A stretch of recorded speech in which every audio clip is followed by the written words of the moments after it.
அனைவருக்கும் வணக்கம். இன்றைக்கி கோதுமை மாவில் பெட்டிக்கடை கேக் எப்படி செய்கிறதுன்னு பார்க்கலாம்.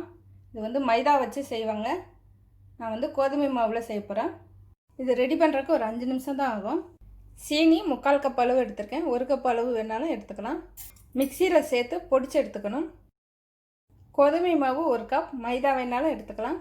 நெய் 1/2 கப், ஏலக்காய் தூள் கொஞ்சம், முந்திரி பருப்பு இல்லைன்னா பாதாம் பருப்புன்னு நுணுக்கி எடுத்துக்கலாம். தேவைன்னா சேர்த்துக்கலாம் பருப்பு.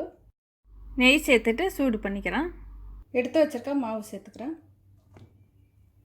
அடுப்பு மிதமான தீயில் இருக்கணும். நெய்யிலே நல்லா வதக்கி எடுத்துக்கணும். பச்சை வாசனை போகிற வரை நல்லா கிளறி எடுத்துக்கணும்.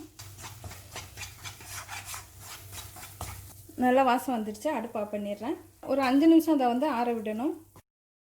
இப்போ பொடிச்சு வச்ச சர்க்கரையை சேர்த்துக்கிறேன். முந்திரி பருப்பு, ஏலக்காய் தூள், கொஞ்சம் பிஸ்தா. நல்லா கலந்துக்கணும். நல்லா கலந்தாச்சு. நெய் தடவி எடுத்துக்கணும்.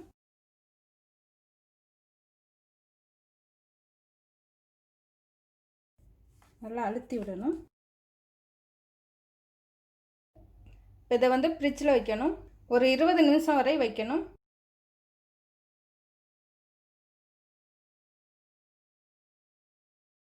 இப்போ சின்ன சின்னதாக கட் பண்ணி எடுத்துக்கணும்.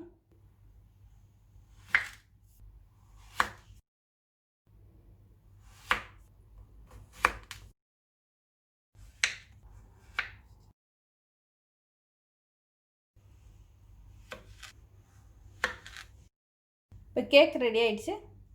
இந்த கேக் மைதா மாவில் செய்வாங்க. நான் கோதுமை மாவில் செஞ்சுருக்கேன்.